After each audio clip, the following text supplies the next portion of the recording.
Cyber Daily News for May 12, 2026. The AI threat landscape just crossed a major line. Google's Threat Intelligence Group says it has observed, for the first time, attackers using AI to develop a working zero-day exploit.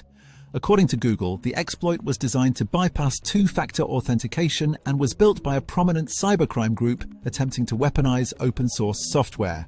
The report makes clear that AI-assisted vulnerability discovery and exploit generation has officially moved from theory to active operations. Next, a fresh wave of NPM supply chain compromise is rippling through the developer ecosystem. Researchers are tracking a new campaign dubbed Mini-Shai Hulud that has published more than 400 malicious versions across 170 packages. Affected names include TanStack, Mistral AI, and UiPath, all popular projects in the AI and JavaScript world. If you ship code that depends on the NPM registry, audit your log files today. Marking the calendar, it has been 9 years since WannaCry. On May 12, 2017, the Eternal Blue exploit, originally attributed to leaked NSA tooling, was weaponized into a self-propagating worm that crippled hospitals, transit systems, and factories worldwide. Security Affairs reminds us that the root cause was a known SMBV1 flaw with a Microsoft patch already available. 9 years on, unpatched legacy protocols are still the bread and butter of modern ransomware operators. Speaking of unpatched flaws, Linux administrators have a long night ahead. 2 new high-severity vulnerabilities, collectively dubbed Dirty Frag when chained, have been disclosed in the Linux kernel after an embargo break forced an early release. According to InfoSecurity magazine, the bugs affect most major Linux distributions and patches are being rushed out now. Expect distro maintainers and CISA to escalate guidance in the next 24 hours. In the breach column, identity security firm SailPoint has disclosed a GitHub repository intrusion.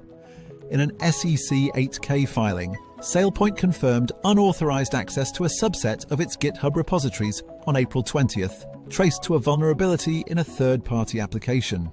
The company says no customer data and no production or staging environments were impacted, and incident response contained the activity quickly. Developers, watch your inbox. Ontinu researchers have uncovered a fake Claude code installer page targeting developers and pushing a PowerShell-based info stealer.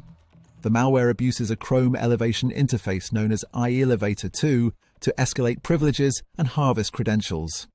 The lesson is familiar but worth repeating. Only download developer tooling from the official vendor domain.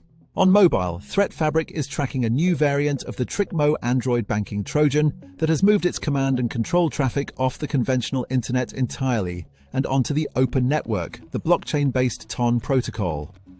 The on-device capabilities are largely unchanged, but routing C2 through TON gives operators a much harder takedown target and complicates network-level detection. Finally, OpenAI has formally entered the defensive cybersecurity market. The company announced an initiative called OpenAI Daybreak, aimed at helping security teams accelerate vulnerability discovery, validation, and remediation using its models. The launch lands the same week Google warned that adversaries are already weaponizing AI for zero-day development, underscoring just how fast the AI cyber arms race is moving. That's a wrap for today's Cyber Daily News. Be sure to subscribe so you never miss the latest in cybersecurity. Catch us on YouTube and your favorite podcast platform. See you next time.